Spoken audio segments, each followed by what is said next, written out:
पिछले क्लास में था, इसमें प्रॉब्लम हो गया था कि 3 × 10 का पावर 8 मीटर पर सेकेंड की जगह पर लिखा गया था 3 × 10 का पावर किलोमीटर लिखा गया था।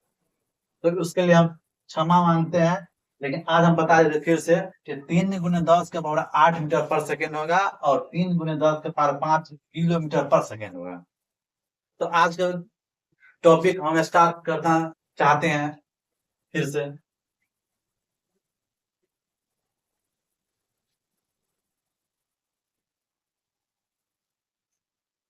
आज का टॉपिक जो है उसका नाम है प्रकाश का स्रोत।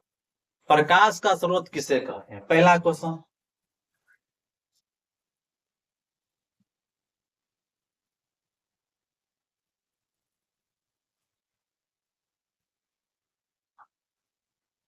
प्रकाश का स्रोत, प्रकाश का स्रोत को इंग्लिश में कहते हैं source of light. Source of light.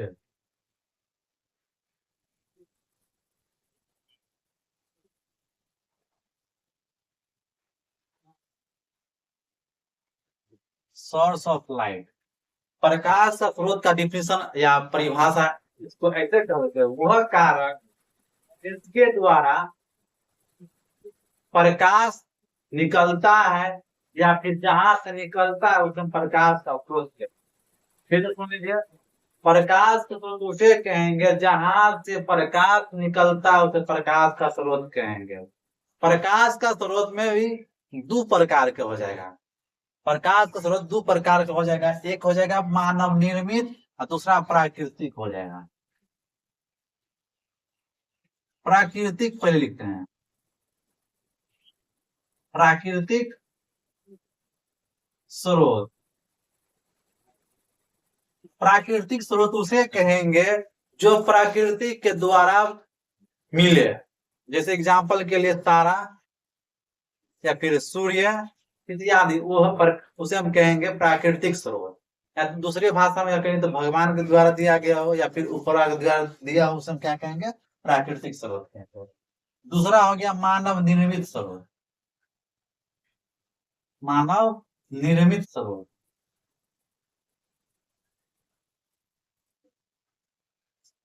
स्रोत मतलब इसको इंग्लिश में बोलेंगे हम मैन मेड स्रोत, source. Man made source.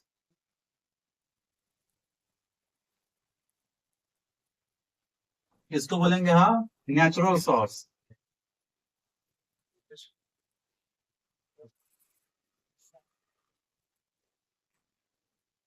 Example के लिए इसका हो जाएगा मैन में प्राकृतिक स्रोत का तारा, दूसरा आ जाएगा सूर्य इत्यादि। तो इसमें हो जाएगा बल्ब,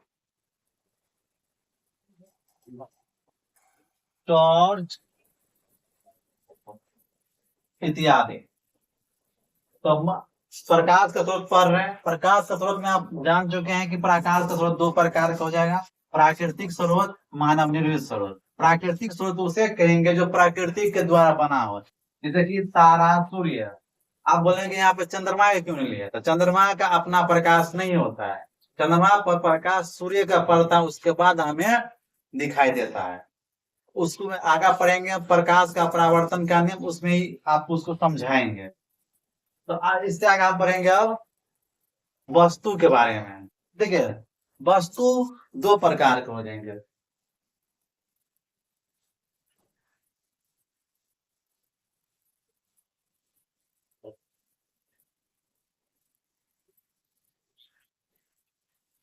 प्रकाश के आधार पर वस्तु, प्रकाश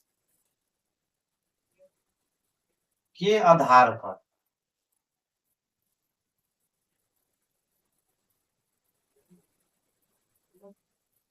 वस्तु, प्रकाश के आधार पर वस्तु। देखिए, इसमें हो जाएगा दो प्रकार का हो जाएगी, प्रदीप्त वस्तु, प्रदीप्त वस्तु इसको इंग्लिश में बोलते हैं हम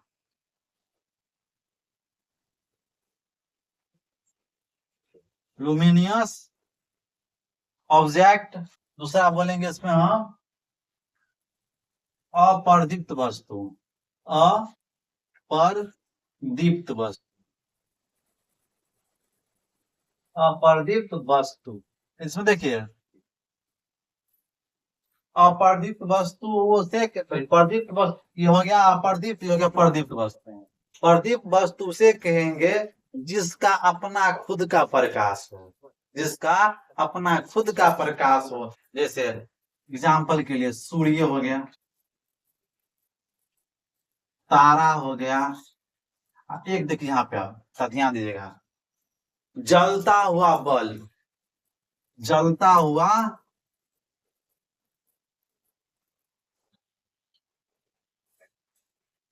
जलता हुआ बल्ब,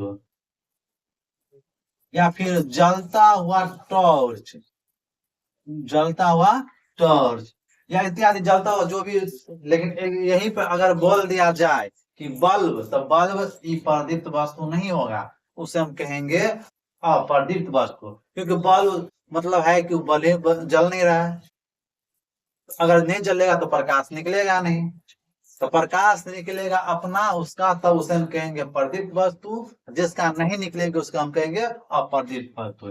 इसका एग्जाम्पल देख लीजिए, लकड़ी,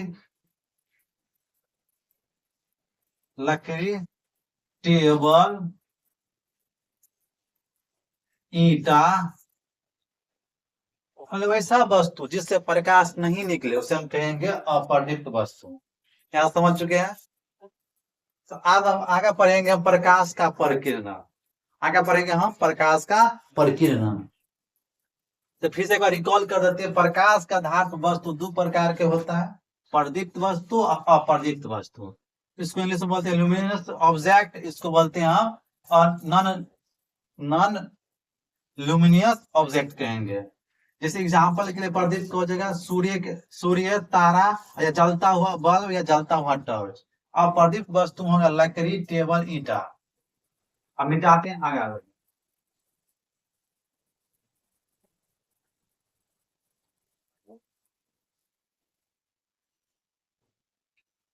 अब पढ़ेंगे हम प्रकाश का परिकिरण।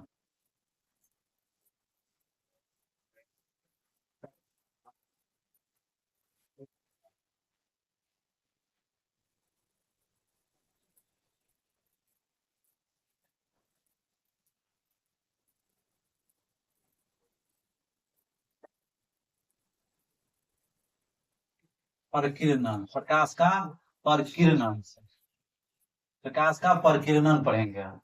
देखिए प्रकाश का परिकिरण मतलब स्कैटरिंग ऑफ लाइट,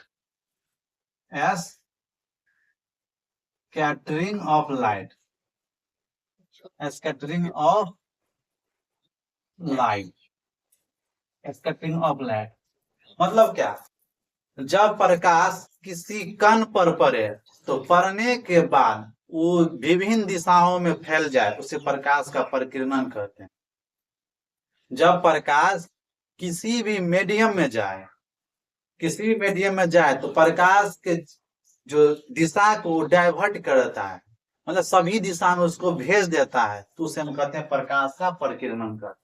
आगे पढ़ेंगे प्रकाश का परिकिरण क्या होता है। प्रकाश के परिकिरण के आधार पे ही अपने लोग जानेंगे कि ब्लू लाइट या फिर रेड लाइट का यूज क्यों किया जाता है। रेड लाइट का परिकिरण बहुत कम होता है, जबकि ब्लू लाइट का परिकिरण ज्यादा होता है, जिस कारण उसका यूज हम सिग्नल में नहीं करते हैं, जबकि रेड लाइट का सिग्नल में हम यूज करते हैं।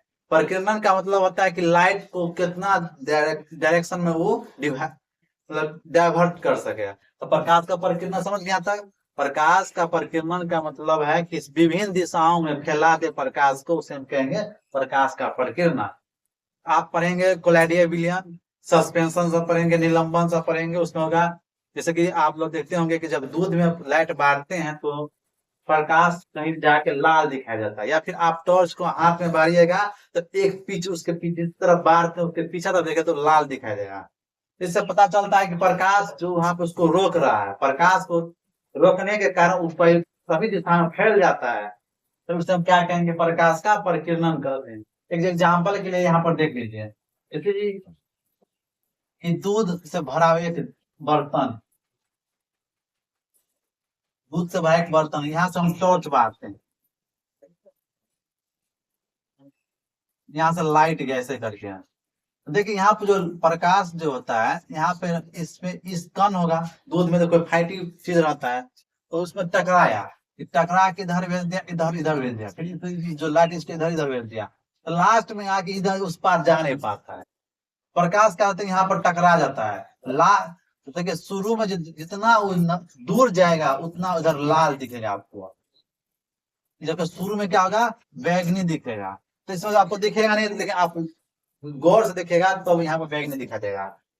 तो प्रकाश जब किसी माध्यम में जाता है तो प्रकाश को सभी दिशाओं में फैला देता है, या फिर जिगजैग मोशन के रूप में बदल देता है, उसे हम क्या कहेंगे, स्कैटरिंग ऑफ लाइट।